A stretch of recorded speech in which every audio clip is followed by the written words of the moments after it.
Le 11 septembre 2001, à New York, deux avions s'écrasent sur les tours du World Trade Center à 9h03. Au moment des faits, les Américains sont stupéfaits, car les auteurs de ce qui deviendra un attentat ne sont pas identifiés. L'opinion publique américaine fut profondément touchée par cet événement. Au-delà des images extraordinaires, nous devons nous interroger sur les bouleversements que va provoquer cet événement dans les relations internationales. Dès lors, quels changements dans les relations internationales provoquent les attentats du 11 septembre 2001 ? Ceci s'intègre dans la leçon 2, la superpuissance des États-Unis contestée. Nous pouvons dès lors noter ceci. Le 11 septembre 2001, deux avions de ligne détournés par des terroristes du groupe Al-Qaïda, dirigés par Ben Laden, percutent les tours du World Trade Center à New York, faisant près de 3000 morts. Ce double attentat a marqué l'opinion publique, car les Américains n'ont pas été touchés sur leur sol depuis Pearl Harbor en décembre 1941. Les événements se sont enchaînés avec une montée dramatique, comme dans un film catastrophe, suivi en direct sur les télévisions du monde entier. Aussi, la crainte d'une nouvelle guerre mondiale apparaît. Enfin, l'ignorance du nom des coupables dans un premier temps, et la difficulté de riposter sur des terroristes se révélant insaisissables dans un second temps, renforcent le sentiment de vulnérabilité. Cet événement provoque une réaction quasi immédiate du président américain George W. Bush, qui, s'adressant au Congrès le 20 septembre 2001, pose des bases nouvelles sur la place des États-Unis dans le monde. Prenez connaissance de ce texte et munissez-vous de votre fiche pour répondre aux questions concernant l'exercice 1, intitulé « Discours de George Bush devant le Congrès le 20 septembre 2001 ». Je rappelle que George W. Bush est le fils de George Bush, président des États-Unis de 88 à 92, que nous avons vu dans les leçons précédentes pour la guerre du Golfe. Cette caricature du dessinateur Plantu, parue dans le journal Le Monde en septembre 2002, illustre bien la détermination de George W. Bush pour imposer un leadership américain dans le monde. Cette stratégie implique un déploiement de forces militaires importantes dans les endroits où les intérêts américains sont menacés. La présence de soldats autour du président américain le démontre, mais aussi son arsenal militaire très imposant qu'il a sur le dos et sur les bras. Cette détermination peut parfois poser problème dans certains endroits du monde. Ainsi, nous pouvons noter, en réaction aux attentats du 11 septembre, les États-Unis interviennent en Afghanistan 2001, mais aussi en Irak 2003, dans un but de lutte contre le terrorisme. Or, ces guerres menées contre le terrorisme renforcent l'instabilité au Moyen-Orient et un sentiment anti-américain se développe.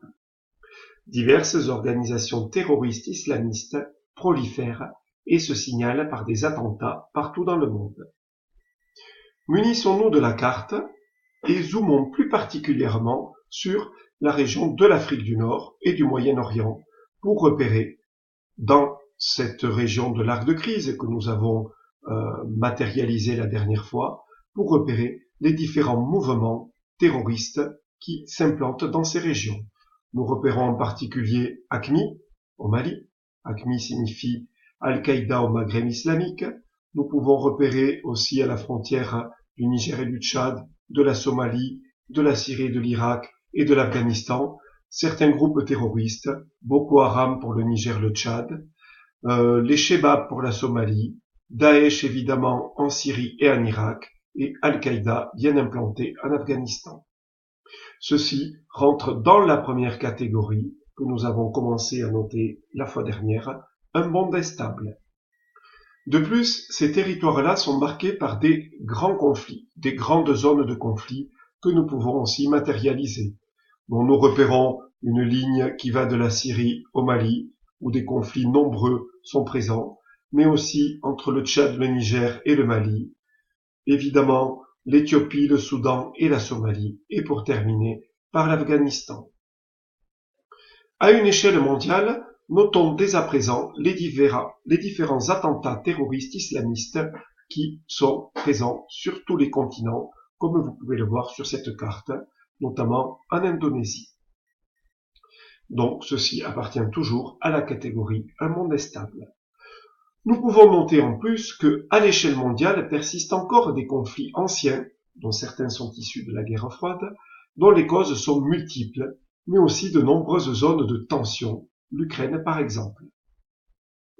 Nous pouvons donc noter et nous munir à nouveau de notre carte, et noter dans la catégorie un monde stable différents foyers de tension, d'autres foyers de tension. Repérons l'Ukraine, repérons la région des Grands Lacs, repérons aussi le Guatemala et le Salvador, le Cachemire et le Tibet, et enfin le Timor oriental. Nous pouvons aussi y intégrer l'Angola, en Afrique du Sud-Ouest, qui est une zone importante de conflit. Au printemps 2011, le monde arabe a connu de forts bouleversements, avec la contestation de régimes autoritaires en place depuis plusieurs années.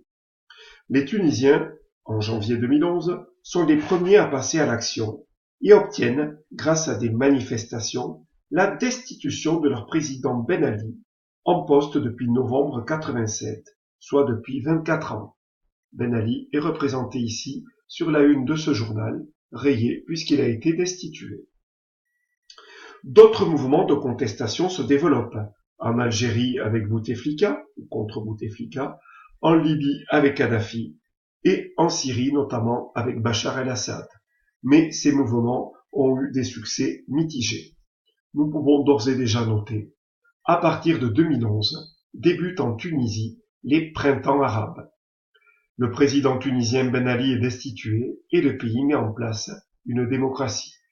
Or, d'autres pays, comme la Libye, que nous avons vu en éducation civique, s'enfoncent dans la violence. Munissons-nous de notre carte et cartographions sur celle-ci ces printemps arabes dans une catégorie appelée un monde en mutation. Donc vous voyez Tunisie, Libye et Égypte. Nous le voyons, le monde post-attentat de 2001 est de plus en plus complexe et déstabilisé. La difficulté des États-Unis à restaurer la paix et à s'affirmer comme superpuissance, l'apparition du terrorisme, la volonté de certains États, notamment en Afrique du Nord, d'accéder à la démocratie. Mais cela est sans compter avec l'apparition de nouveaux pôles de puissance qui, dans de nombreux domaines, contestent l'hégémonie américaine. Le texte suivant, d'Hubert Védrine, le démontre à merveille. Munissez-vous de votre fiche et répondez aux questions concernant l'exercice 2, texte d'Hubert Védrine, une redistribution des cartes. Texte datant de 2007. Nous pouvons nous munir de notre carte et repérer sur celle-ci ces différentes puissances qu'on appelle des puissances émergentes, sans oublier la puissance traditionnelle hégémonique, les États-Unis. Ceci s'intègre toujours dans la catégorie un monde en mutation. Nous pouvons repérer comme une puissance émergente le Brésil, l'Inde, la Chine et la Russie. Ces 4 États sont connus sous l'acronyme BRICS, puisque nous prenons la première lettre de chacun de ces États. Nous pouvons donc conclure. Les États-Unis ne parviennent pas à imposer leur autorité à un monde de plus en plus instable. Par exemple, malgré des actions mises en place, diplomatiques, militaires, ils ne règlent pas certains conflits, comme le long conflit israélo-palestinien. Enfin, les États-Unis doivent aujourd'hui composer avec les puissances dites émergentes, Chine, Inde, Brésil, Russie, qui contestent de plus en plus l'hégémonie, la domination américaine. On parle alors d'un monde multipolaire.